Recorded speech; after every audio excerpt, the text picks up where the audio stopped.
What's up, guys? How you doing? We're here for our 5th episode of Multi-Hyphenate. I'm with Jessie Shapiro, a writer, musician, AI explorer, sound designer, artist. One of the best artists I know, one of the most vigorous creators, and also unique stylings is this man right here. Thanks for doing this, brother. Of course. Thank you for having me. Yeah, how you doing today? I'm good. You know, Yeah.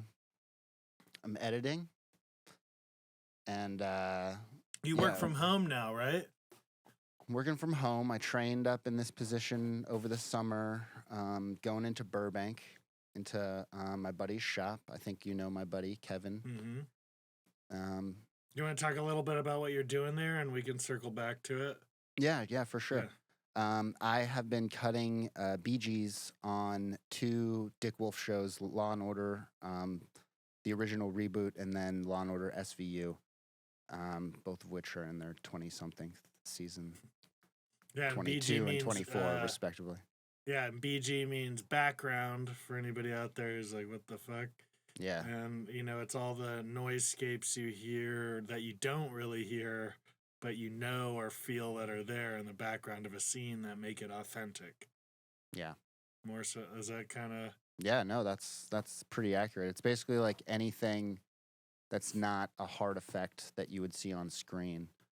So, yeah, room tones and sounds of traffic, you know, interior and exterior traffic, birds, what time of year is it?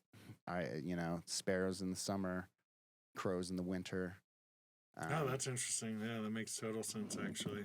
Yeah, there are a lot of rules. There are a lot of rules about what New York sounds like. We're cutting the sirens back because last season New York was lit, just like sirens everywhere, and they were like, it's a little too lit. Like let's dial it back. There's not chaos like around around every corner. Good, man. Well, let's start with something easy. Where are you from? I'm from Denver, Colorado. Mm-hmm. And what's your relationship to that city? Like, do you love it? Are you happy to leave? How do you find it these days? You know, it's no longer home. It's changed a lot. I've been in LA for, 13 or 14 years now. So yeah, it just feels different. I still love Colorado. I still love like how sort of crunchy Colorado feels. But it's just a little different, you know. It feels more like a major metropolitan city than it did when I was growing up. It was when I was growing up there, but even more so now. So yeah, fondly, but I'm not rushing back there. A lot of my friends have moved on. My parents have, moved. My parent has moved on to a new place in Arizona. So like, I don't really have many ties or roots there anymore. So that's interesting. You know, when everybody sort of starts to clear out of where you're from. Yeah. It sort of happened to me recently. My mom's still there, but if I go home, I don't really recognize any of my friends that I still stay in touch with, at least. It's interesting. Yeah. It's the Garden State thing. In what way? Like, what is... He talks about it when he's in the pool of his like uber rich friend who creates like silent Velcro or whatever. He's like, they have that really cute moment in the pool and between Zach and Natalie, and they're just talking about how home is like it doesn't feel like an actual like physical place. It's more just like a feeling relative to the people that you're closest to, and that's more the feeling of home is like having a community and relationships, basically. Yeah. Well, that makes sense. So, at what point did you come to art? How has that... Yeah, let's start there. At what point did you find art in your life, and what did that look like? That's an interesting question.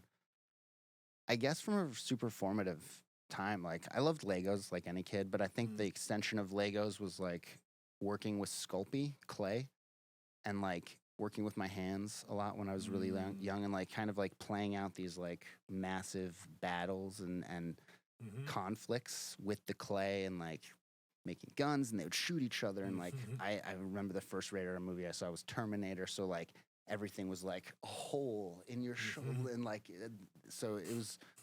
I think that was sort of like the first artistic expression, was the sculpting and the modeling with my hands, and then from there it had to have been music at some point. I don't remember specifically when music came in, but it was probably to do with like my dad and like the music that he was listening to. There was a lot of Motown and Billy Joel and Jackson 5 and Elton John and that sort of stuff. So like a lot of like 80s pop, 70s pop.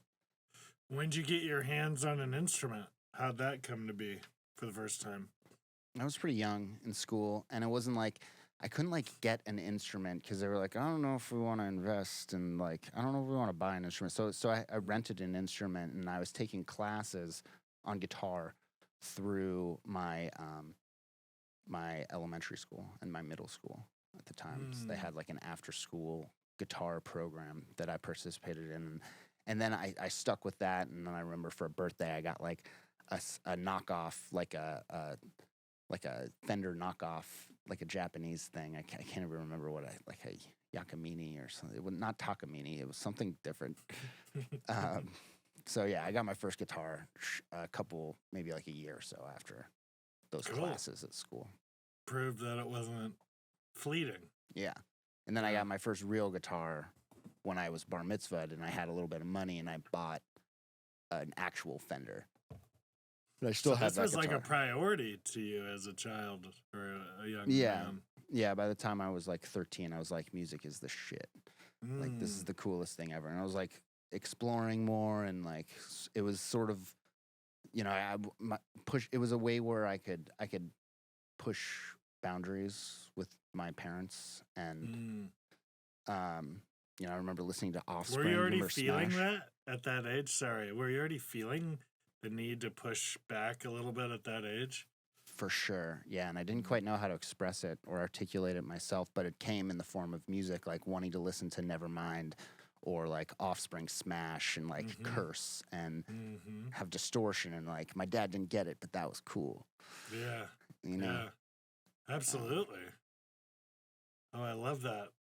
Okay, so you're in Colorado, and I remember you went to sort of a unique education system.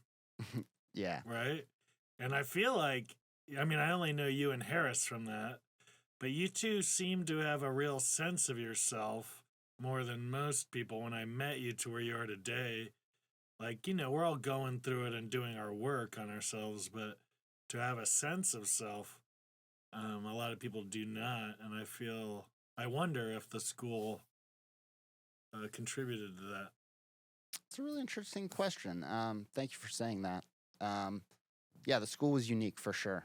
It was called British Primary School in Denver, Colorado. Our headmaster was a woman named Carolyn Hambridge, who has since passed away, unfortunately. But unique school. It was very like, there was choice time. We were given sort of volition at a very young age in terms of like what we wanted to learn about and what we wanted to pursue. We had to do certain core things, traditional things, but there was some freedom to sort of explore. And I remember I kind of like testing the walls there too. And there was this project. They were like, they gave us an open-ended like research essay, and it was like really open. And like I wanted to do it on a serial killer. I wanted to do it on which one?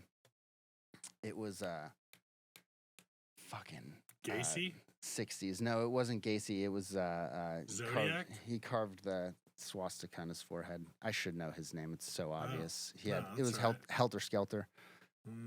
I'm not so versed. Sounds so stupid.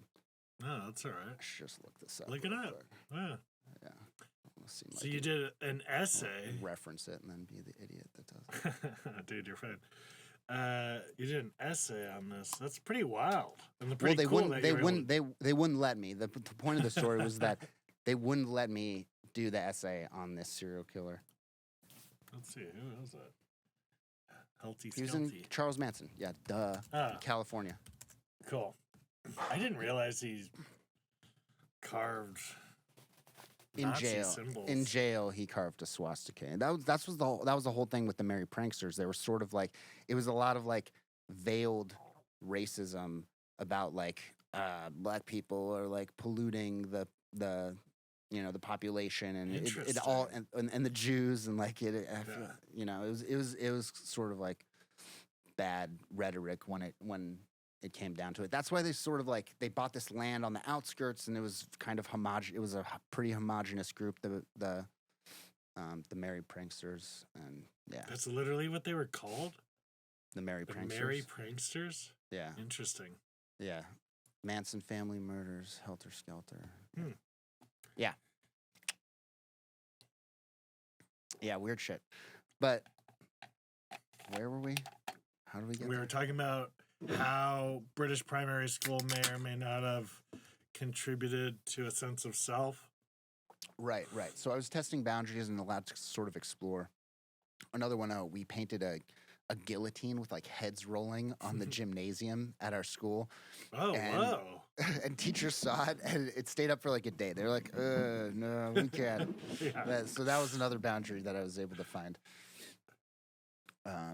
Interesting. I guess I was testing these like violence. I am fascinated by violence in a way. I love video games, and I love violent video games.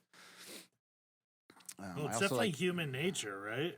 Yeah, I feel like I was like one tick away from being a sociopath, because like I like wet my bed up until like a late age, and I also like burned ants on the patio and like lured them in with like scraps of food. I did like some sociopathic shit, but maybe it was the school, because the school was very like, you're great the way you are, like there are no winners or losers, like you did it, you know? Yeah, it probably gave you the space to find yourself a bit more, when maybe someone with the tendencies you just mentioned, if they don't have the room, they're sort of forced into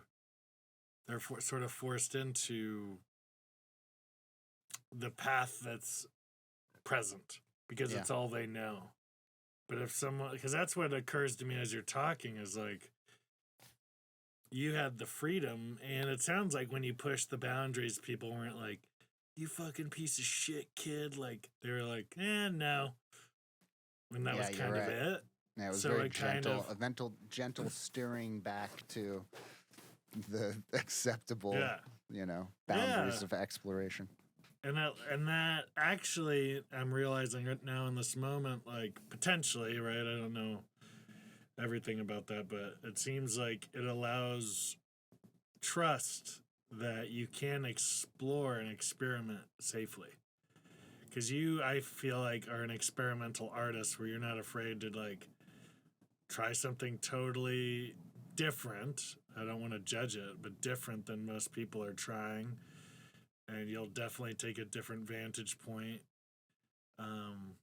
As well as you're very like aware of the mainstream stuff and enjoy that as well. But you definitely have this other side of you that's like more experimental and free. And I'd say Harris has that too, if you really look at his work with his voiceover, even stop animation that he's doing still. Yeah, he's weird as fuck, and it's very uniquely him. Yeah. And I feel like he's come into that in the last like, 2 or so years or something like that. Yeah, I haven't really been on Instagram, but when I was on Instagram and I was hearing his stuff, I was like, oh, that's a great character. Like his voice his tone is amazing. We all know that.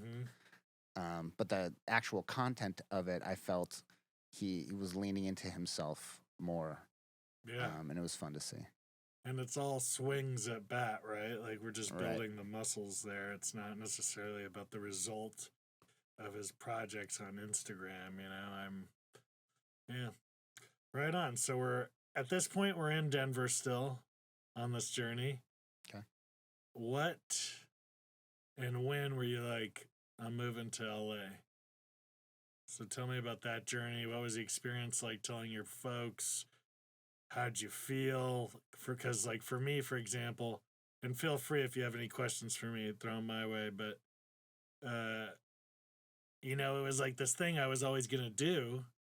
Mm-hmm. And then it's like the month before, I'm like, oh shit, I got to move to LA.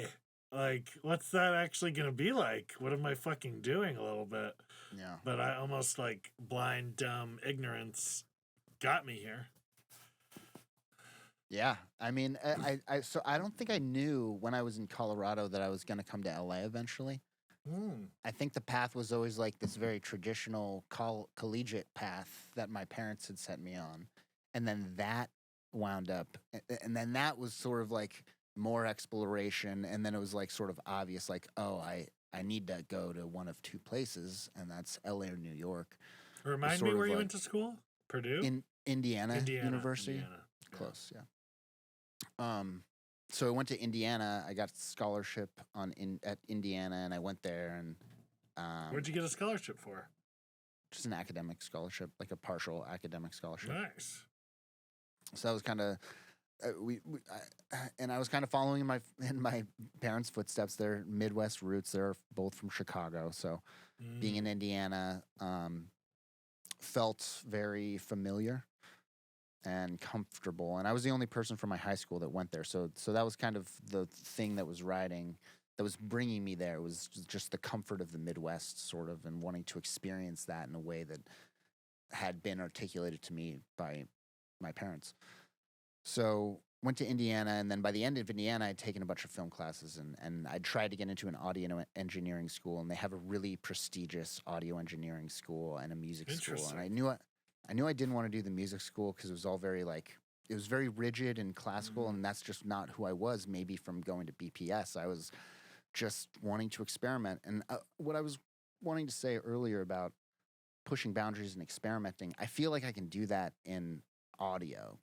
I'm fluid in that form. I feel like I'm less so fluid in like writing, and I'm still trying to like figure some stuff out in my writing. Sidebar. Yeah, that's all right. But inside all these bars, baby. Yeah. So yeah, college, I'd taken some classes, and then like push came to shove, I was like, what am I gonna do? And I had an uncle in San Francisco who was a director of photography, and he works on a ton of corporate video stuff, a bunch of documentaries. And I had stayed with him in San Francisco every summer of college, and I'd been his PA, so I was just getting set experience, and I was just like, smart. Yeah.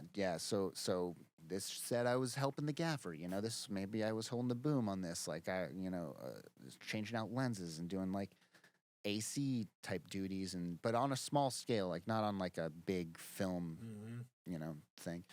So, but just like learning basic stuff. So it was good for me. And then my spare time, I was like, had a little one of the Avid M-Box 2s. It was like one of the first like USB Pro Tools interfaces. Wow. Like made a little recording closet in San Francisco over the summers, and like, yeah. So I was just like being a PA and then like doing the accounting shit, just like invoicing and like learning sort of like just what the business could be. And it was all very like film set. It wasn't a lot of like, he didn't do a lot of creative stuff. He was a freelancer. He was a gun for hire. Good distinction, because it is a big distinction. Yeah.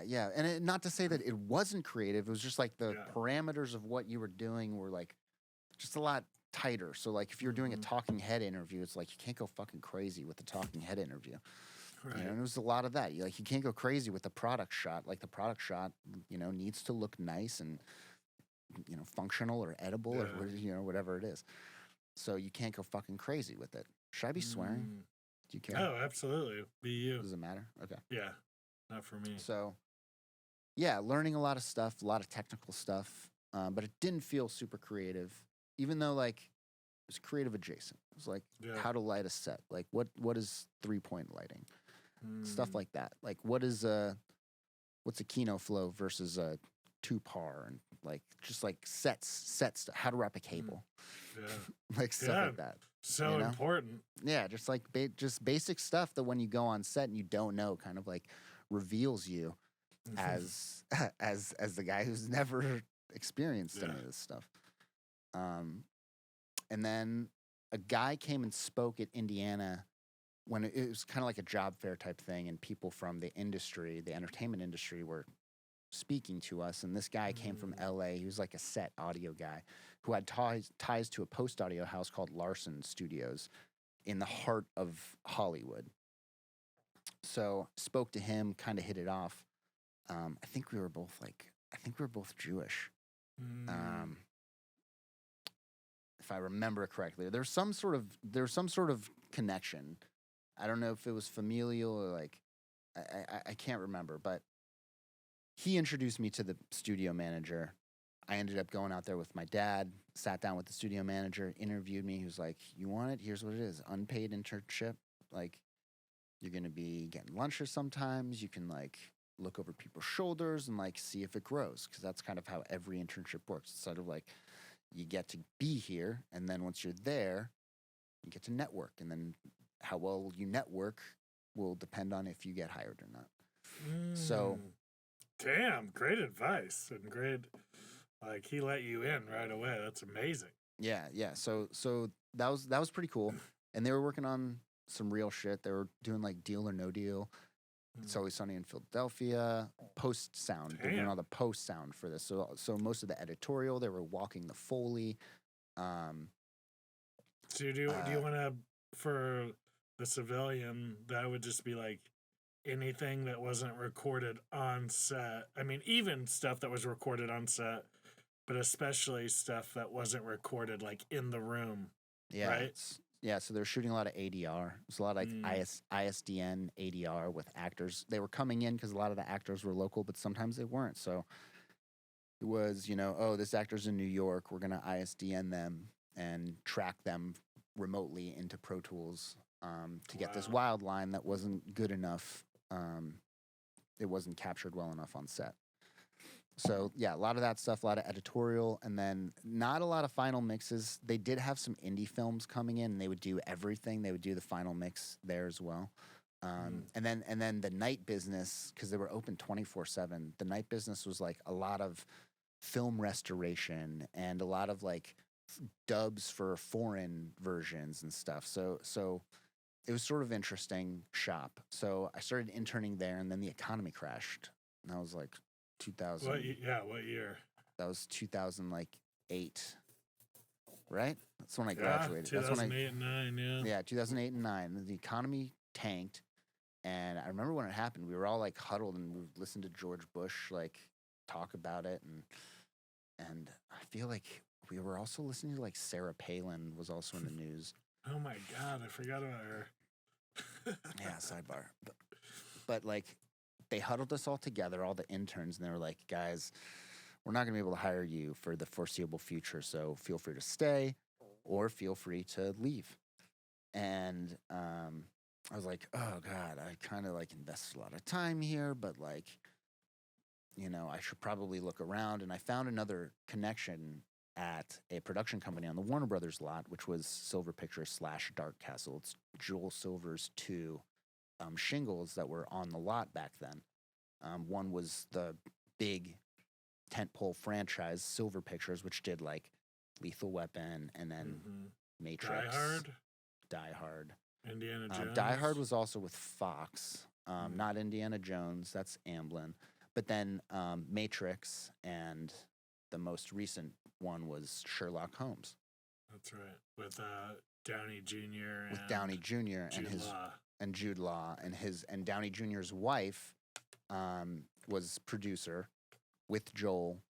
She used to be Joel's president and report to Joel. And then I didn't know that. Yeah, that's how Joel was became producer on the Sherlock franchise. Was that in order for Susan Downey to leave? I believe this is how it went down. This is probably like many steps removed, but I believe this is how it went down, is that in order for Susan Downey to leave and get away from Joel, Joel needed to be a producer on the Sherlock franchise. So they allowed Joel to do that in order to allow Susan to leave. Damn. Yeah. So I started interning there because I had a family friend who knew, and I went and I applied to be an intern there, and they had this rotating pool of interns there at the time. It's like 10 deep, and it's just a matter of like who can stick it out. Like it's fucking Survivor. Like it's kind of crazy. It's true. And I hate that it's like this. And yeah,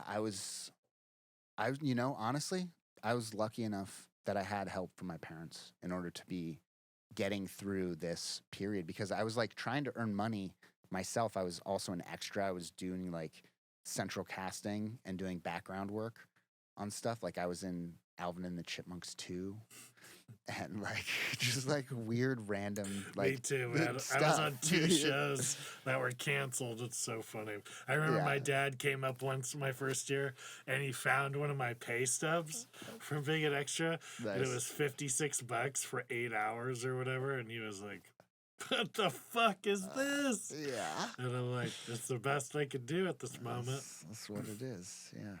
Yeah. Yeah. Rough stuff. So trying to scrap it, but not being able to. And thank God my parents helped me out, because I was able to get hired at Silver and Dark Castle by like month like 9 or 10. So that was great. You were there for a few years, right? I was there for a couple years. I was there for like 3 or 4 years as a post coordinator underneath a post supervisor who had been there forever. Richard, Richard. Mm-hmm. And so worked under Richard. We worked on a bunch of the Dark Castle movies, finishing them. One of the Silver movies, The Losers, which I was able to sneak some of my own music into. And that was kind of the foray into like, oh shit, like I can make music for films, and like and these licenses are sort of lucrative if you can get them every, if you can have some consistency. And you did Person of Interest while you were there too, right? Not Person of Interest. It was Unknown.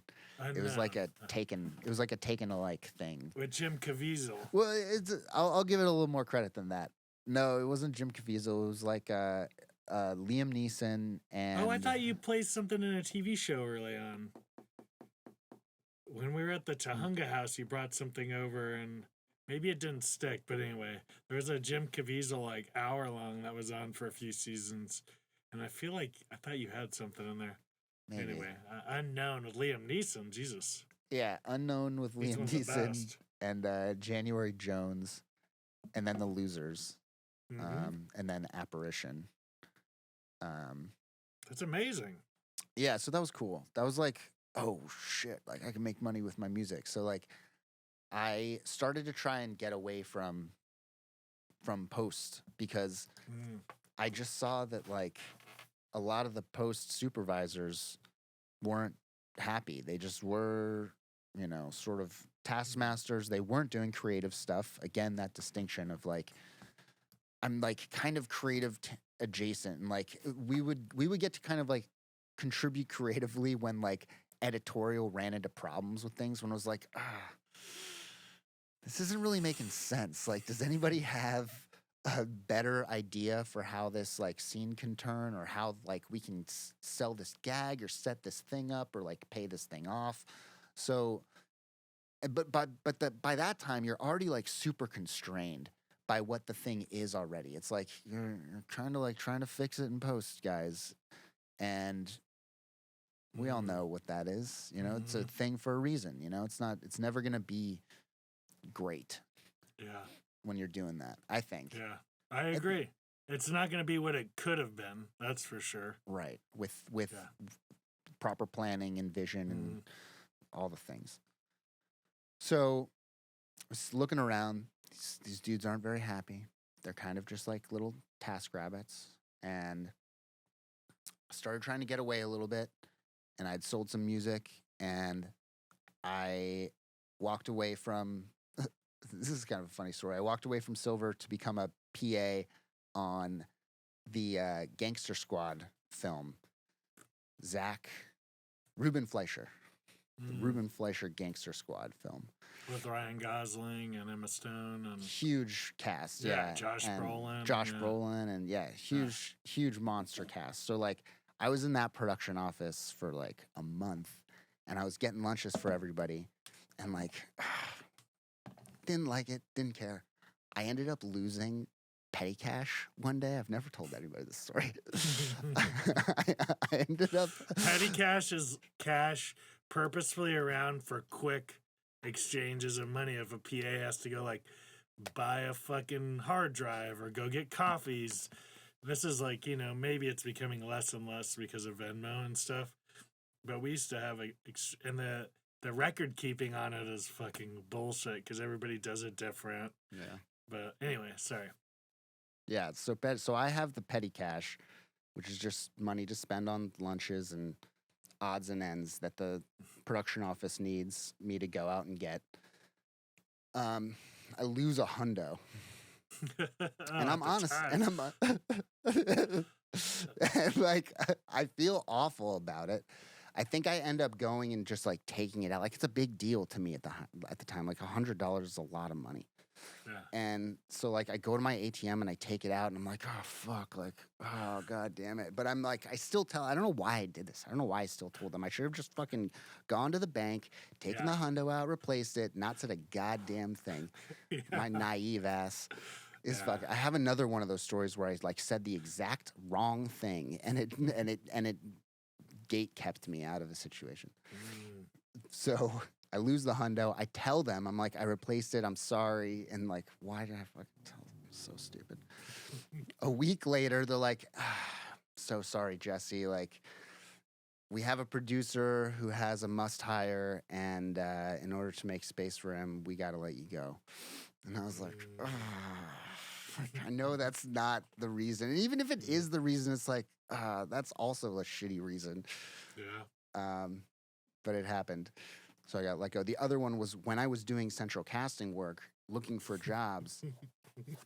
I had interviewed at the William Morris.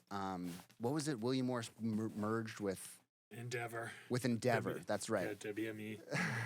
So I had interviewed at Endeavor, and the interview went well, and I got a call this day at Central Casting. We're sitting on set. I think it was the Chipmunk set. And they're like, do you want the job? Mailroom. Can you come in? Can you start on Monday? And I was like, I had an interview at like CAA or something like that, like the next day. And I told them on the phone, I was like, I'm so flattered. Thank you. But I have this interview tomorrow. Like, can I defer a day and get back to you? And they didn't tell me right then on the phone that was the dumbest thing I could have possibly said. Yeah. They're like, okay, click.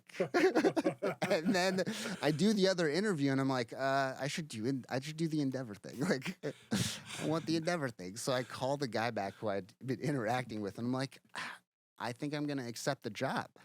And he was like, yeah, we filled that position. Yeah, like 2 seconds later. Yeah. Yeah. Oh, it's so good. Thank God, though, because you would have probably been so miserable in agency. I would have just crushed my soul. Especially those agencies. Like, a buddy of mine's, like, getting his boots on the ground there, and he was successful in another career, and they're dogging him, you know, and I just saw him the other night, and he's like, I just don't know. And he's, like, brilliant and hardworking. Like, there's no reason he should be being treated this poorly. Yeah. So. I think it's sort of like, I can't remember what the show's called. It's like Succession, like adjacent, but it's about the financial industry. It's on HBO. Not Severance. Not Severance. More grounded. It's like all real world. Whatever. It's about the financial industry. And I think by the end of the first season, you kind of realize that, like, it takes a very special breed of person to survive the agencies. And oftentimes, like, they're people who have privilege and means to not feel the financial pressure of, you know, keeping up with that lifestyle, because that's kind of how you have to do it. You kind of, like, Janelle and I have been talking about this phrase, like, you know, don't ask for permission, ask for forgiveness. That's right. You know? So part of that in the agent world is when you're once you've graduated out of the mailroom, you have a desk, maybe you've been an assistant for a while, you become a coordinator for like a department.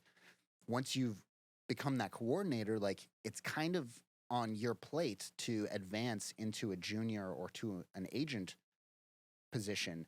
And you kind of just have to start like looking for clients and taking them in. And it's called hip pocketing. Excuse me. So these coordinators are hip pocketing people and taking that initiative. They're not asking for permission. They're not asking the heads of the agency, hey, can I take on this client, and like tell people that I'm representing them. They just sort of start doing it.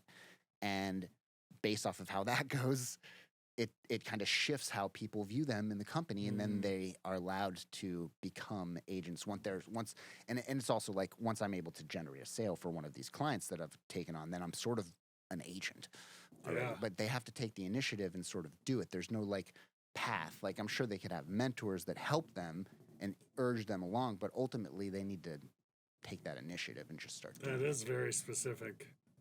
Yeah. And it is funny. I was like talking to my buddy who is a studio head, and he's been in the game a long time.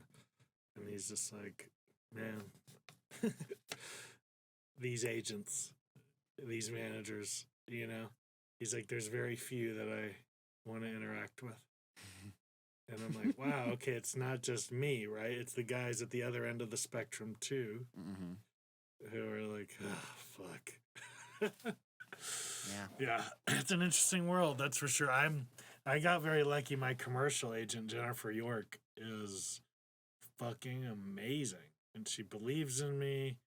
She bats for me, and she also is wise. You know, like, let's hold off on this battle because it might affect us here, and just little things. So it's super important. But man, as you described that, I'm like, yeah, there's a very specific person who survives that.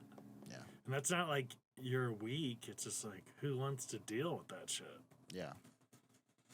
And for what? For what? It's almost like, it feels like sales in any industry. I remember I took a job at like 24-Hour Fitness in Glendale early days. Because what I love about us is, like, we've both been helped at times by our parents when they can or when they're able. But we've also sacrificed a lot and worked many fucking weird, odd jobs, and definitely don't take our parents' help easily. Or, you know, so it's like, it's not black and white. It's not like you're either a super rich kid who was able to get parents' help or destitute and you never got help. There's like smatterings in between. But one of my shit jobs was 24 Hours in Glendale, and this is when they just started doing like the super sports, so like the nice 24 Hours, and that's what Glendale was at the time. That's an oxymoron. Nice 24 hours. I know. Right. Yeah, I know. And so I go, and it's sales. It's not front desk, and really, like, within minutes of being there, I realized, like, I'm gonna have to procure every lead. Like, there's two sales guys training me, but they're basically like kids who are just a few years older than me, being like, I'm not giving you shit. Like, sit here and make calls, essentially. And I was like, oh. Yikes. And so my second day, I said, I'm going to lunch. That's one of my favorite stories. I was like, I'm going to lunch. The guy was like, it's 10 a.m. And I was like, yeah. And I just never went back. Nice. Fuck them, dude. And I did that once too. Yeah? Yeah. Good for you. At a studio. I went to a studio to be an intern. And they had me driving Pro Tools, and this artist came in, and he didn't have the tracks. He was trying to download, and then he got the wrong tracks. He was trying to have me like take something out, and then like it was just like, the session was just like, hey, all these people coming in, and I was just like I gotta go to the bathroom. And I just left. Good for you. Yeah, because I was I was just like, if this is day one and it's chaos. Because I'd been at Larson and I'd been at other real places by that point. Mm-hmm. And like, I know what like, if you're a real studio, like, there's a studio manager and like there's somebody, like, there are rules and like there are boundaries, but like it seemed like at this place none had been set. And you're just like, different world. I think it was a genre thing that I had not adjusted to as like a white guy, of like, this was like a hip hop thing. And it threw me, and like as I was trying to engineer, I was just like, I don't feel comfortable. Yeah. No. And yeah, I don't know. Yeah, it can be chaotic, especially when it's your first day, right? And you probably didn't get any kind of warning. No like, warning. Hey, like this artist, like that's what I like to do. Like, there's no judgment, but this is the way this artist is. Right. Yeah, and then give me a heads up. Yeah. So it's just common sense stuff, but it's a strange industry in that people are so scared to burn a bridge that they'll like not say anything to anyone of substance ever. Yeah. So how did you end up at Annapurna? Which, it's so weird. Like when I think about Annapurna, it's like it was a powerhouse for like 3 years, and then it kind of just like chilled. Yeah. And then I see it making moves again in the last year or two. And I'm just like, oh, I wonder, because I know Megan Ellison. I don't know her, but I know she inherited that from her father, who owns Oracle. It was like $250 million. Yeah. So I'm sure she had the ability to take some time off. But it was just so interesting. And you worked there for what, 9 months or so? I worked there for about a year. Yeah. Yeah, a little under a year. So I had met a guy, Cale Erickson, who was another assistant at Silver Dark Castle, who had moved on to Annapurna. And I had left, and I had been freelancing and doing other things. And this is right after I had been fired from Gangster Squad, and I was looking for other stuff. I had become a PA on Star Trek II for a while, so I was driving to the Sony lot, and I was just sort of like, I was like a security PA, and I was just like stalking the stages, just like making sure anybody that got in or out like had their security badges. Oh man, that job sucked. I can't even imagine. So there's just so much time on your feet, and like you were hassling. Like it wasn't like you were part of the crew, because you had to hassle everybody. So everybody viewed you as like nemesis, and so it made it really hard to like make friends and like get it was hard to get close to anybody, because everybody was like, oh, this fucking guy's gonna ask me for my badge again. So that kind of sucked, and it also felt like a demotion coming from coordinator at Silver. So I was looking for other stuff, and I was talking to Cale, and they had a coordinator who had just had a kid and was looking and was leaving at Annapurna. So I interviewed, and I got along with the guy who was the post supervisor there, who was overseeing all the Annapurna films that were dropping at the time. So he had just finished The Master. We together finished Zero Dark 30, and we were overseeing Her at the time. So Her, Spike Jonze, and his editorial team. It was these like 3 mansions up off Robertson in the hills, and Megan had bought these 3 places. One was the HQ for the production company. One was the editorial space for Her, specifically Her, the movie Her with Joaquin. And then the last one was her personal home, where she would stay. And so I would drive up there every day, and the middle one also had a screening room in it. So we were screening a lot of films, screening a lot of cuts for Megan and different people, and they were also like looking for films to acquire at the time, because it was not just Annapurna, it was another acquisition arm of the company that would acquire films, and then they would sort of like kind of weird. Like Megan did a lot of awesome things for film. She produced a lot of very great films for film, but like they weren't necessarily like financial, blockbusters. Like The Master didn't make money. Zero Dark, I believe it broke even. I don't think it made a ton of money. And that's why it dialed back. You spoke about like you saw it everywhere. Yeah, you saw it everywhere. And amazing films too. But it makes sense when you look at the market. Yeah, yes. But so she had to dial back. But actually since then, like the guy who was my boss went on to head the Annapurna video game division, and the video game division has actually done really well in the last couple years. They've released some really cool games as an indie developer, but they've definitely gotten a few titles on the map that have become sort of like cult classics. I think Outer Worlds was one of them, and that new game with like where you play the cat. Have you heard of that? I think it's on PS5. I think it's on the next gen consoles. Yeah. But you play a cat, and everybody was raving about it. It just came out a couple like months ago, I think. I'll have to check it out. Yeah. I'm in the God of War too heavy right now. Yeah, that's the Annapurna update. And then what had happened before when they were losing money and it wasn't going well, a lot of the executives were Megan's friends at the time when I was there. And so that there was a changing of the guard that happened like after I left for a couple years, and then by the now I don't think there's any executive who was there when I was there. Oh wow. That is a big shift. Yeah, so it was a big shift.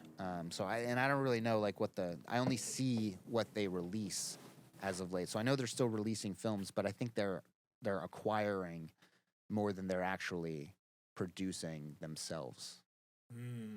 So interesting. Yeah. Right on.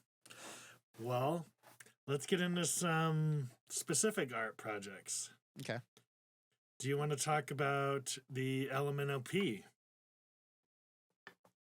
and your time there and like what it is, as little or as much as you'd like? Sure. Yeah, we can talk about the LMNOP. The LMNOP is a music project that I am co-writer and producer of, along with Rob Shore and Kyle Brady. And we did a bunch of stuff. Rob and I lived together for a while. Kyle lived with us during the pandemic, and we worked on a bunch of different projects together, including the score for the Stalking Fields, which you produced. Extremely familiar with. And we did some original music for Disney. We had a bunch of placements. We did some Taco Bell stuff. We did a spot for L'Oreal. There's a lot of like web ad stuff. And then we also placed a song in The Flight Attendant on HBO with an artist named Mila Roy, who actually is playing the Wiltern coming up in April.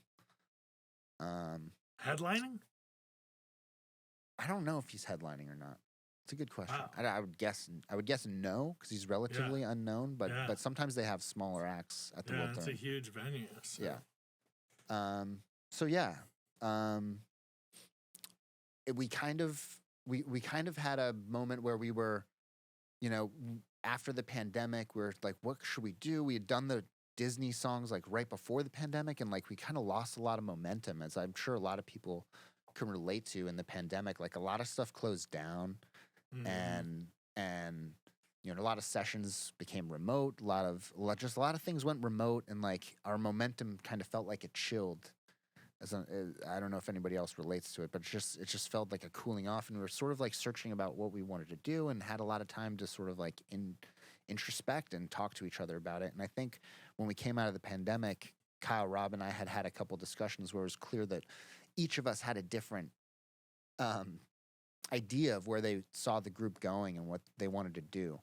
And I think where it is now is that we would all do something again, but I think it would have to be a very specific project because we work really well together. but not in an open-ended capacity where it's for us. We worked really well together on the score. We worked really well together like for the Disney stuff, or when there's ad and when like there's a very clear directive. But going back to voice a little bit and finding that, I think, you know, we have our own voices, but they were all sort of in discord. And so we were realizing that, and right now we were just sort of taking time off, and we were Kyle's working on a bunch of his own stuff. I just did the score for a documentary that my uncle was producing. Cool. Yeah, so, and that was very like, it was very, normally like the score we did for you is very kind of like synth wavy, like industrial. Excuse me. Yeah, the score we did for you was kind of synth wavy and industrial and heavy and more Trent Reznor-esque. Yeah. And so this score was like the total opposite. It was traditionally orchestral, you know, elements. Cool. So it was like violin and piano and Did anything you learned on stocking fields help you for this one? Oh yeah, definitely. Just like from an organizational standpoint of like how to organize these cues and how to approach the project, it definitely helped.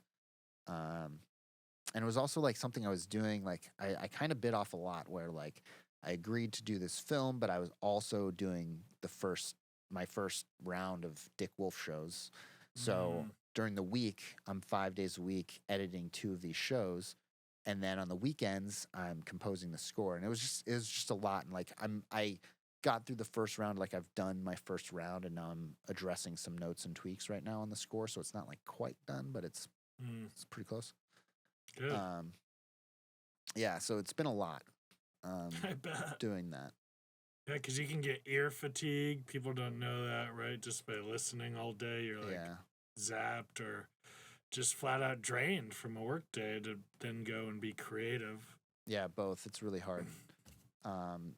Yeah, the ear fatigue is a very real thing, and you need to be wary of it. You need to take frequent breaks because, yeah, you get to the end of the day, and then you're listening to stuff, and you think you're doing one thing, but then you hear it with fresh ears the next day, and you're like, oh, shit. And it creates a lot of double work if you're not careful, so. Oh, that's good. That's real, good. That's a great lesson. Yeah. Okay, so we've talked about the stocking fields. We've talked about the LMNOP. Let's talk about AI. Cool, and so remind me, it's slipping my mind. What's the name of the program you were creating in Blender? Yeah, over the pandemic, I was scraping the surface of Blender. Blender's this. Is it still as big and prolific and? Oh yeah, and it's just growing. It's just getting better. It's very supported. It's this open source 3D program that you can do all sorts of stuff in. So you can model, you can animate, you can sketch, you can texture, you can rig, you can do all sorts of stuff. And it's really deep, it's really complicated, it's built on Python, and like it's bottomless almost. So I started getting really into it. I was like, this felt very freeing to sort of like be able to create cool shit from nothing. Again, it was kind of like getting back into Sculpey or something, but like a more tech version of that. So that was kind of my first. Sense. Yeah, that was sort of my first introduction into 3D art, and then from there, you know, a couple months later, Midjourney came out and DALL-E. I haven't really used DALL-E or DALL-E 2, but I use Midjourney a lot, and I love it. It's really fucking cool, and so I don't know, a lot of controversy surrounding AI. Sure. Right now. You know, there are artists that are suing Midjourney right now because they basically are saying like, you used our art to teach this machine how to copy our art, and now you've completely devalued our art. And it's a totally valid argument. But it's also like producing unique things, and like people could also do that anyway, just like imitate styles and rip off style. I don't know. It's an super interesting discussion. I agree. I'm not sure where I land on it either. Yeah. I do find it beautiful and fascinating. Yeah. And my thought has always been, for example, like when the iPhone cameras start getting better, people, photographers especially, were like, what the fuck? They're not really photography. And I'm like, yeah, get better. Yeah. I guess. Yeah. Right? Or die to the machine. But you can also choose the other route, which is, I guess I get to get better. Yeah. So I like that because it means everybody's progressing rather than trying to resist. And I don't know if that's the answer with AI or anything, but that's generally the mindset I try and keep because it keeps me more open than closed off. Yeah. No, that's a good way to look at it, for sure. Definitely stay open. I think looking at it not as a threat, but as like a tool to just further whatever your vision is. I look at it as that. Using Midjourney, we were doing something kind of cool, and I have a call about it on Thursday. So I'll let you know how that goes. But it's basically an indie film. So Steve's buddy Jacob, who's my buddy Jake Eaton. He was the familiar. He was the post supervisor on the most recent Hellraiser film. Oh, nice. Yeah, and he's been, he's done a bunch of Warner Brothers films. Like he's the real deal. Jake met a dude in Las Vegas. He just moved to Las Vegas and he spends a lot of time there. He met a guy in Las Vegas who's a post supervisor working on a film. It's kind of like this Baz Luhrmann style thing with like a lot of like real live action elements in the foreground and then like green screen like backgrounds and stuff like that. So they were in the finishing phase of the film. They are in the finishing phase of the film and they're trying to get all these mats. And if you don't know what a mat is or a set extension, it's like a very intricately like hand-drawn or hand-generated background that you can slot in, composite in to your green screen elements to extend the background. So like when you're watching Last of Us, and Ellie's crossing the wood plank, like the background is a set extension. Like it's not real. So hyper detailed things, and then that gets tracked to camera so that the perspective moves with camera, and it's kind of a complicated process. And the actual artists, the matte painters, they're expensive, and they're expensive for a reason, because they're really good and they give you this super high res thing that's really easy to work with. So they're trying to finish. They're an indie film. They don't have the money to pay a matte painter. They have 30 shots that they need to do, and they don't have the money to do it. So I was talking, Jake introduced me to the post supervisor because he knows I'm into AI, and he was like, talk to Jessie, like maybe you guys can figure out a way to get Midjourney to generate the mats you need to finish the composites. And it's all like kind of medieval stuff like stone hallways and stuff like that. So I'm talking Maybe you should do it in blocks. Instead of one AI image, it's like 100. And maybe you puzzle them together. Yeah, the problem we're running into is that you can get one good one, but then like if you're trying to match that to another angle, it gets really difficult to tell the thing to talk to Midjourney and give it the prompt like use this background but at a 45-degree angle. So you got to experiment with it a little bit and have it because you need to lock continuity stuff. You can't have shit in the background changing from one angle to the next. So that's the hurdle that I'm looking at right now. And I don't know if somebody else has solved this already. I found a thing through TikTok. It's called runwayml.com. And it's another sort of AI service, sort of like Midjourney. You can subscribe. It's a subscription-based service. And you can do all sorts of stuff with it. It has a bunch of different modules and tools. But one of the modules is kind of like an image expander. So you can feed it a reference image, and then you can have it expand the image out. So like I could feed it this image of a beach, and then I could say like, okay, I want you to expand the image, and I want there to be a boat in the ocean next to a rocky outcropping. And it will generate that and extend the image you fed it. So you can create these sort of like nice high res, and you can if you subscribe, you can output like 4K shit. Holy shit. So that's an interesting thing, but I don't know if you can then take that super high res image and you can like do sort of like a perspective shift on it to have it match other angles, or how to do that track. Like maybe Blender could do that tracking, that tracking work, because you can do motion graphics in Blender as well. I don't know.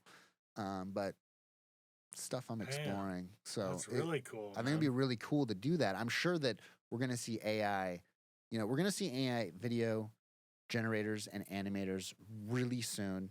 We're going to see good ones really soon. And I think all the studios and networks and production companies, I don't think they're looking at this shit yet because it's just very. It's like 3D in a sense. It is. Just structurally, we don't know what it's going to be. And people were like, 3D is going to... Do you remember? Whereas like, oh, this, yeah. And the theaters overspent, and it was a huge disaster. But it still exists, and now it's better than ever. Like, Avatar in 3D was unreal. So I wonder if this might follow a similar trajectory in that it's going to be something, but it might take more time than we're giving it. Yeah. I just think that I think we're exponentially moving forward right now. And I think what we're going to see is people looking at the cost-benefit analysis. Do I hire an artist or do I have a $10 subscription to Midjourney? And in a lot of cases, that choice is really easy to make. Mm-hmm. Now, when it comes to video production and stuff like that, it's going to be how these tools develop to be super manipulatable, because if you're presenting something from a brand perspective, you want to be hyper specific. So the tool with the most, with the most malleability, what's the word I'm looking for? With the most versatility. Versatility, yeah. Yeah, with the most versatility is going to rise to the top. I think Midjourney is doing that right now. Just because the prompts can be so specific and the things you get, like you can now feed reference images in to try and get a sense of consistency when you're prompt engineering. But I don't know, it's really fucking cool. Like Kyle and I started this side hustle. I don't know where it'll go. You can do print on demand. So through Etsy. So you can open an Etsy store and you can connect a print on demand supplier. So we found Printify. There's also another one called Printful. There's also another one called Redbubble. There are a bunch of them. So you connect the two. You design. So here's the workflow. Hey, Midjourney, give me a cool graphic design. High contrast, monochrome, simple, clean white background. Boom, gives me the thing. It'll be a little more specific. Like some real life examples is like, give me a monkey in a suit firing a gun. Or like, give me a sloth in a business suit, like fixing his tie. So like, that's the prompt in the style of graphic design art that I know I can then manipulate in order to get onto a t-shirt. So like, you need to remove the background and make things transparent. So I then take those images that I get out of Midjourney, I feed them into GIMP. GIMP is a free Photoshop open source program, kind of like Blender, but very close to Photoshop, really easy to use, and there's a million videos, tutorials on YouTube how to use this thing. Use GIMP to make the background transparent, and then I take that image into Printify, slap it on a t-shirt, connect it to my Etsy store, and then when somebody finds it on the internet, so I'm testing this out because I just started doing this as a side hustle. So I'm running an ad on Etsy so that people are being funneled into my store. So I'm running an ad for a month, like a $5 ad, like $5 a day for a month. Like whatever. Like let's see what happens here. That's the only way you can do it. Yep. So I'm halfway into that month. It's taken me 2 seconds to generate all the art. I have like 20 items up for sale on the store. Love it. But it was all just like AI generating stuff, manipulating it a little bit and fitting it into this pre-existing sort of pipeline. Whereas if I'm generating this art myself, I'm taking days to make each of these images. This is like, 2 weeks, a month worth of work to create 20 unique pieces of art and then get them designed and hooked up to the print-on-demand service. So AI just kind of like cut that into a fraction of the time. Wild. Yeah. I love that. Well, thanks for sharing on that, brother. Yeah, of course. It's exciting. Yeah, it is. That's cool. I'm curious to see what happens just in general with it. Yeah. Well, I kind of foresee a future. Sorry to go off. Just one please. final note, which I think is a really cool idea, but also terrifying, is that, if the video production tool gets easy enough to use and it's going to be a fraction of whatever the creation cost is otherwise to a major studio when they're thinking at their tent poles or whatever, thinking about what IP to mine to create the next whatever, Batman. I think that once it gets good enough, they're just going to license the AI in the same way that they like did an overall deal with directors in the past. Like Matt Reeves has an overall in the same way that like Clint Eastwood did, or like Todd Phillips did around the time when I was on the lot. And like these directors that are just like, we know you guys can make a film. We trust you. Like you can basically you have a lot of clout and sway. I think the second they can kind of like manipulate and collaborate with the AI to a degree that they're satisfied with, they're going to start having like these overall deals with the AI instead of a director or what's interesting about that though is like, and I agree, it's hard, you know, like the other side of the fence for me on this is that humans are so, I mean, there's not a more intricate machine on Earth ever built than us. And we always can catch falseness. And art is about truth. And so, and now what you're saying is the executive level is going to go create. So I don't really see those movies doing well in the sense of even like story. Yeah. You know, so I think you're right. I think they will try this, but it'll be a hot, wet disaster. Yeah. In a sense, artists have to use this. Yeah, I think you're right. That it doesn't know how to make you feel yet. It doesn't know that. But in a couple years, it will be smarter than the average human, if not immensely smarter. So I just think it's going to... It can access information faster. That's the actual like definition of it. Right. It's not smart. It is fast. And it has all of the knowledge ever that we have. So without us, it has nothing in a sense. Right. So it is a kind of fascinating, like... Yeah. Will it be able to quantify the feeling in art that we get? The genuine, feels of, whatever that piece of art is trying to convey. Aside from laughter at how bad it is. Yeah. I mean, it can't right now. You use ChatGPT. It's like ChatGPT, there's no feeling. There's no heart in anything. It's just sort of like, I know how to describe this thing accurately. Yeah. I know how to do this, write this code, or, I know how to do what you're asking me to do, but there's no like, there's no heart in it. There's no sort of like feeling, and it feels a little cold. Janelle and I were talking a lot about this, but I think that like, it's probably going to, like, for us to say that it's probably not going to get to the place, I think it will, but I think there will be a long period of time where, you're not an artist anymore. You're a prompt engineer interacting with the AI to get the best result in the quickest, period of time. Yeah, I'll be curious because I also know globally our workforce is going to decrease massively in the next 20 years. So what that means is people aren't going to be working on this shit. Yeah. Because it's meaningless to our survival. Right. So it better happen now because historically we're about to go in this massive industrial technological decline, actually. Right. Like we're not going to keep advancing at the speed we did in the 2000s because of the internet. We're about to hit a massive slowdown over the next 20 years.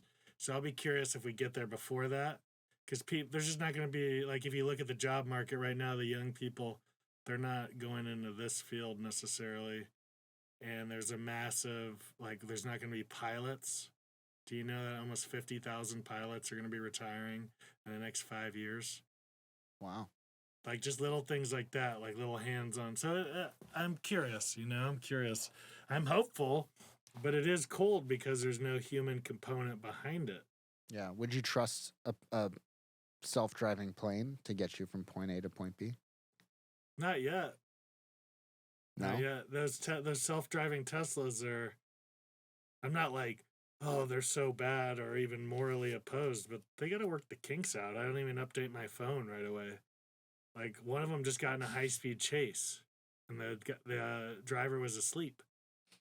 Yeah, I saw that one. Did you see the guy who was trying to kill his family, and he drove off like PCH, some like pretty treacherous stretch. He jerked the wheel. They had all the onboard data. They like knew what he had done, but he was trying to claim he was like the autopilot. He totally tried to fucking, annihilate himself like, and his family. What a fucking bad way to do that. Yeah, right. Like you're gonna kill other people? Go kill yourself. And they all lived. It ended up being a testament to like the chassis of the Tesla. Yeah, I think the Tesla is an amazing vehicle, and it probably has the best of the auto features. So I'm sure it's only going to get better. But as I just said, that's the globalization part is what worries me. Mm-hmm. And not worries, I'm just like curious. Because people keep thinking we're going to keep going at this clip of technological advancing. Yeah, why do you think we're going to decline technologically? Because I've just been doing the research on it. And, I listened to this global strategist. His name's Peter Zafran. He has 30 years of experience. I mean, look him up for yourself. But, he was saying things that I already have been feeling. If you take away the U.S. propaganda machine, I never really saw China as an adversary. Even though the U.S. and Russia, it's like you just stop and think. They're all the way across the world. They have the most barren land on Earth. They have the biggest population. And I read this book, his book, and I watched a few interviews. And look, he says it. He's like, I may not be right, of course. He's like, but I'm usually am, and I've been hired by the DOD now because of how accurate I've been. He said within the next 10 years, China and Russia won't exist. They're collapsing on themselves. I believe that. And so I've been hearing stuff about that too. Like in that China, and think about like the reality of this. Like China lied about their population by over 100 million. Yeah. They have, again, the most, and he's like, it's not a political thing. It's not that the Chinese are bad, US good. He's like, it's simple geography and history. He's like, they literally are on the worst land soil on Earth.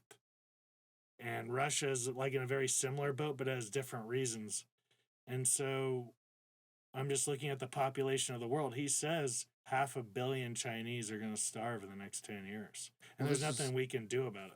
This is what people were speculating was why Putin had to have started the war at this point in time, because in 10 years, they will not have the bodies to fight the war.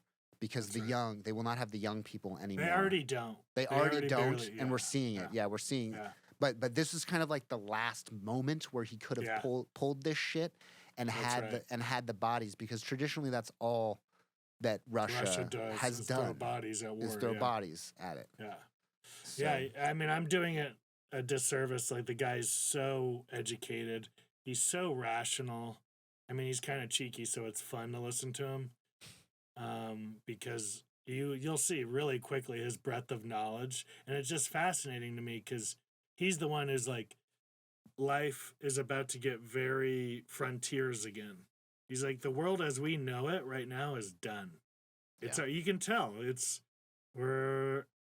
so he's like, we'll be in good shape. The U.S., Mexico, Canada, Australia, Japan.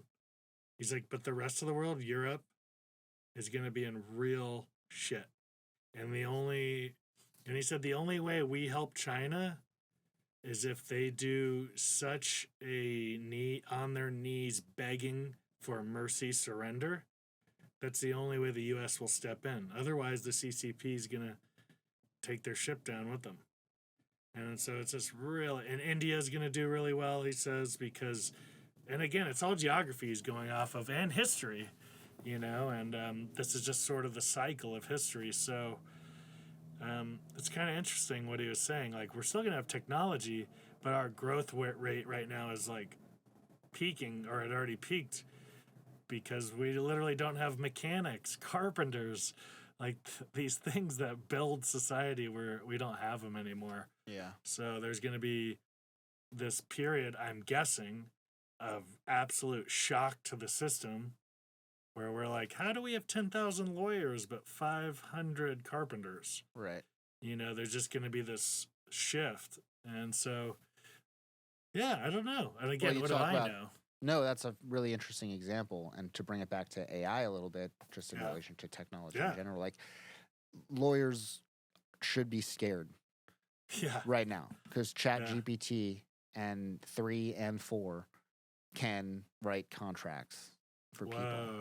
Wow. And they can abide by, we're in California, they can abide by California law. You're in Denver, abide by Denver law or Colorado law. I love that. So that's happening. But what it will also do, so I got this fucking POD side hustle going on with the AI.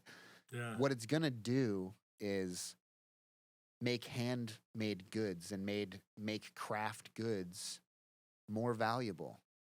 That's what people are theorizing anyway. That's right. Is that we're going to get really used to sussing out what you're talking about is a sort of like falseness that we can see in some of this art. And like, I don't know if you've tried to have ChatGPT like write any sort of script, but it's awful. It's like every like one-liner that you think should be in like a bad 80s or 90s movie just like all smashed into one scene. Sure. It's like bizarre, and it's also like feels super generic and heartless. And anyway, but craft goods, handmade I goods. believe that.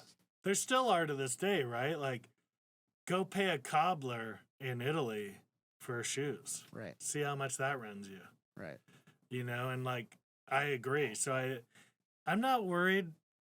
Like, it is what it is. I'm excited. It'll be fun. Fucking YOLO. Yeah. But switching subjects as we kind of wind down here. Unless you have any more you want to... Cool. No, I'm good. Switch. I could talk about this all day, so I got to kind of mind myself. And we could have you back for it too. So, who inspires you? Oh, that's a good question. That could be a mainstream artist, obviously, like a more known artist, or who in your life, or what motivates you, what inspires you, who inspires you. Yeah.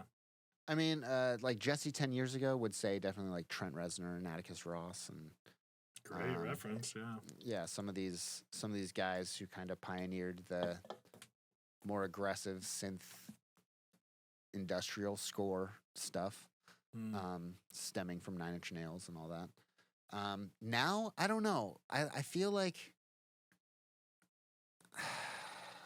my friends inspire me more than anything else, and the people around me, like Janelle and you guys, and I feel like I'm always more inspired when I consume art with people, and then like that sort of is like always a cream rises thing where like you can tell how, not that it's always this way or that this is always the relationship, but like how good the thing is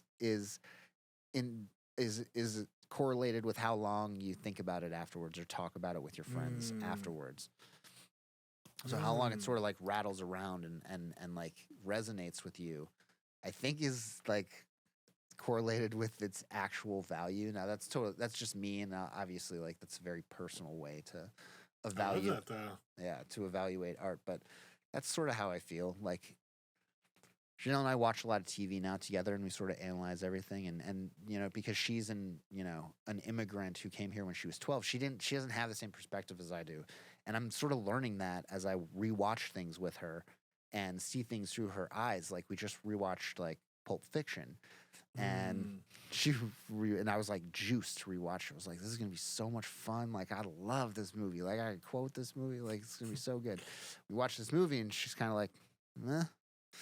And I'm like, oh, yeah, oh man, yeah. And she's kind of right in a way where like it's great. Like I can see how when it came out in '96 or '99 or whenever, like everybody, it was like very like boundary pushing and cool and like fresh and snappy and all the Tarantino things. But now looking back on it, it's a little like. Does she appreciate any classic cinema? She does. Like we can watch. I'm trying to think of an example of something like. that we've rewatched that she really enjoys. Like we've watched stuff like The Graduate, and like even further, like we watched The Godfather. She loved. Like we watched a bunch of Scorsese films. She loved a bunch of Scorsese stuff. Yeah. I know, because think- I find myself having aversion to the past as well. Yeah. You know, but it is important to study, and a lot of times I found the answers to my current quandaries are in old art. Yeah. Yeah, I think it's valuable to know. You know, we joke. I know you and I joke because you have this Cormac McCarthy fucking quote that you bring up all the time that I think is absolutely ridiculous. Which is like that's okay. You know do you know the one I'm talking about? Yeah, that he doesn't read other nonfiction to the best of his ability. Yeah.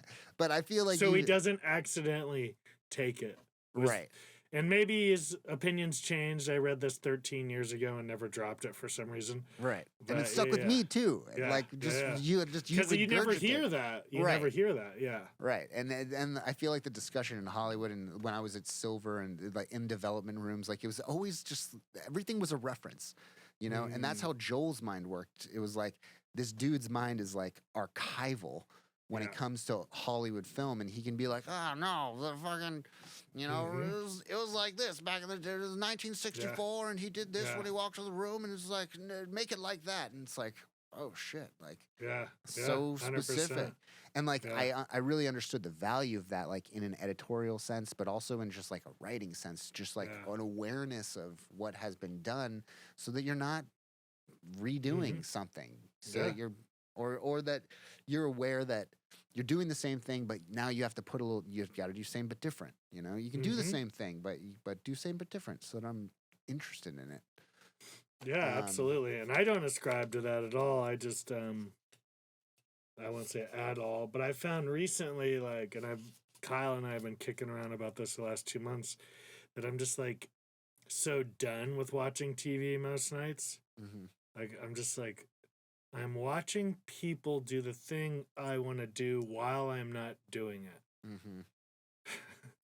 And so, and that's the truth. Yeah. And that's the fucking truth. So I'm not never watching TV. It's just been a lot, or film. It's just been very pointed. Yeah. It's not a safety blanket anymore. It's art, or it's intentional, where I'm like, you know, I'm going to sit down and watch Severance, like a real show that's saying something, and it's aspirational. Yeah, that's kind of where I'm at on that subject. Yeah, that's really interesting. Because, like, you know the lie. Yeah, I've told you the lie where it's like, why are you watching that, Jesse? And I'm like, it's research. It's like, is it? Is it? I do use it as research. Kyle and I will stop, we'll rewatch scenes, but to say it's primarily, no. It's to tune off, turn on, you know. Yeah. And that's okay. It's okay. That's what Jordan Peele talks about fucking Get Out. Is he was like, you know, I wanted to do this thing, and I just took that time that I spend watching TV, doing the thing that you just described, like observing the thing that I want to be doing passively. Yeah. I took that time and I just started writing. And I feel like that takes a certain level of commitment and drive, and like it's kind of like you have to train up into that a little bit, because you hear these stories and like these stories are always these like uphill both ways stories that these people tell you, and you listen to all these panels and you listen to all these, and like bosses I've had, and the boss that Janelle has right now, you know, it's her story is like, I came up in the agency and I had to be in at 8 and I stayed till 8, and then I went home and I wrote for 4 hours and I slept for 3, and it's like, really? Yeah, I know. At our school, my acting school, the Franco thing, the Franco, like literally, we'd joke, we'd be like, I guess he never sleeps. Yeah, I guess he just never sleeps, and of course that's not true. Like, Jesus Christ. No, but I guess my point is that it's half true. And it gets romanticized. You do have to work hard. I think you do need to come home. Like, I'm wrestling with this right now, where it's like, okay, I want to score something on the side. Okay, I got to do it in my weekend hours, because by the time I'm done sitting in front of Pro Tools for 8 hours a day, I'm kind of gassed. I don't want to close my session and then open up another session and start working again for another couple hours. Like, and you're working on that session second rate. exactly. Like you're starting in second. Exactly. Because you're already zapped. No matter what. Yeah. Even if it's 5%. Yeah. You're still deduced from what you would have been. You're still deduced. You're not your best self. You're not bringing it necessarily. And but if I do want it to be that good, it takes more time. You know? So like, could I do it if it was in a genre that I was more familiar with? Yes, but it's still music by and large, and I've found now just working on this project that like it's still just, if I want it to be good, I still need to like care about it and take the time to do it well, and that just takes more time. Yeah. So it takes longer. Have you been reading this Rick Rubin book on creativity? Nah, I've seen TikToks people post about it. It's worth a read for, you know, I'm listening to it. Yeah. So that's a lot easier for me, but I found it for where you, myself, Kyle are at in our career and our personal life. And I hounded Kyle for like 2 weeks. I was like, you got to read this. He's like, yeah. He started reading it and he's like, oh my God. Nice. And I feel like you will have some moments of that where you're just like, that helps. Right? And he does like 3 to 7 minute chapters on audio. So they're like little bites. I listen to 2 or 3 and I put it down and, you know, whatever. So I recommend that for you. Yeah, tell me. So I got a growing reading list right now. Yeah. I'm reading this book called 1,000 Crimes of Ming Su by this like first-time writer named Tom Lin. And it's like this surreal like story about this like this Chinese assassin who like uses a sharpened railroad spike as his like weapon, and he's like traveling across the country in the turn of the century in like 1890s. It's very surrealist and sort of like magical, and it's pretty cool. And then On Writing by Stephen King. Janelle got me that over the holidays, so I'm getting through those 2, and then you got to give me the name of the one you just mentioned. Yes, if you just Google Rick Rubin, I'm sure it'll come up. It's the Rick Rubin one, yeah, creativity in the title. So, if you had no parameters at all, like no,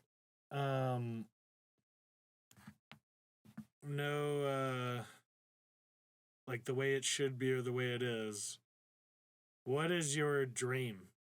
Like, you know, what would be your dream? I'm doing this. I have this power. I have this access.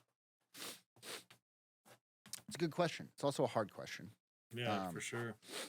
You know, we talked about this a lot where like, you know, in the past I've done a lot of like, I gotta be doing this to get this thing. Like I gotta get a bunch of beats together to sell them to the artist so I can get it cut on the record.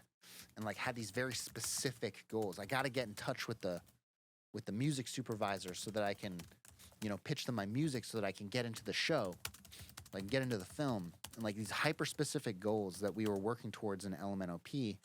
And I feel like I kind of had these like blinders on, and it closed me off to other opportunities that were happening. So like I'm at this point right now, and maybe that's just because everything's like in this weird transitional phase, and I just started this new job and still learning in it and kind of growing, and I feel like setting a very specific goal hasn't been helpful. And this is actually advice that you gave me after, you know, my dad died in February, and I came back and I was like, I gotta do this, I gotta do that. And you were like, my bro, like, this is kind of the same tune you've been singing for like the last couple years. Like, and, you know, pandemic aside, it's like, is it that you have to do all these things? That you got to put all this pressure on yourself? And I feel like now I'm at a place, and I'm doing something that I never thought I would be doing now. And you know, it's kind of, I kind of see it manifesting in a health, and it's been healthy for me to like do something different and just like have this regular, quote unquote regular job. It's not super regular just because it's part of the industry still, but like have a full-time job and not be working on my own passion projects and be like running myself in circles and setting these deadlines and trying to wrangle the other members of the crew to like have the same sense of urgency that I do. And like, well, they're my partners. Why aren't they passionate like I am? Why don't they want to fucking do this all the time? And just like, die for it.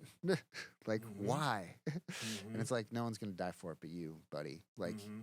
and that was part of the breakup, was that, like, I would die for my thing and they would die for their things, but, like, we weren't dying for our each other's respective things. And yeah, so I love that answer. Great answer. Okay. Lastly, if someone wanted to hire you, what would they ask? Like, what would they hire you for? And what's like the best way on your Instagram? Like, how would somebody reach out in a way that's not creepy, but can get a hold of you for maybe a professional gig? yeah, I think Instagram is a great way to reach out, you know. And I'll have that in my description below. Yeah, your you IG can or give my email too. Email is also fine. I think having a good idea of what the scope of the project, having a realistic idea of what your that's budget, important. yeah, of what your budget is, what your timeline is, what you expect of me. You know, you can engage me in a bunch of ways. Like, for the doc, I'm the composer. Like, you're engaging me as the composer, and that conversation is going to be like, well, how much music are we talking about? What is the scope of the project? What's the budget of the project? What's your timeline? All that stuff. It's kind of a conversation. So when people ask you, like, excuse me, when people ask you, like, well, what can you do this for? What's your rate? You know, I try not to answer that question directly because it really depends on the project. The answer I try to give is like, well, I'm happy to work within whatever the scope of your project is. And secondly, before we do that, determine if I'm the right fit for this thing. Because I think a lot of the time, you know, that's key, is like, are you the right person for this? Are you going to feel comfortable doing this? And sussing that out is really important too. And it's hard. I love that. Yeah. I love that answer. I mean, man, isn't getting along with somebody you're working with so key too? Oh, yeah. It's it almost goes without saying, but it should be said almost first every time. I know. And it's not a priority ever. That's why I love working with Kevin. That's why I love working with you, because thank you. There's just there's a shorthand, there's an easygoingness with certain people, and that's what you want if you're going to be in the trenches with somebody. You don't want somebody who's going to lose their shit or become a different person when things get hard. Yeah. You know, it's interesting you say that. It's interesting you say that, because I'm kind of, as a producer, finding my way through that. I used to want people who were like always like, I'm a pro, but now, at least on movie shoots that take a long time, I'm like, if I don't see somebody have a moment of expression that might be viewed negative, whether it's exhaustion or complaint or even anger. And I'm not talking about many moments. If we're having more moments that are bad than good, we're going to have a talk, obviously. Yeah. But what I've noticed is if someone doesn't have a real moment, then I actually have to worry. Because either they don't know themselves that much, or they're hiding something that they do know, and it could come out nasty way later. And I've had that experience a few times now. And I'm kind of like, it depends on the project and the person and the events we're talking about, but it's something I'm paying attention to. That's been super helpful. Well, Jesse, I just want to say I fucking love you. You're one of the best guys I know. You're certainly one of the most talented artists I know, but that's certainly second to you being a great man. And I'm so proud to know you and proud of the work you're doing on yourself and the way you've shown up for me my whole time in LA. Is something I'll never forget. Thanks, so I just want to say that for you here and now. And I love you too. Yeah. Thank you. So I'm going to end the recording, but we can stay on for a minute to debrief. Cool.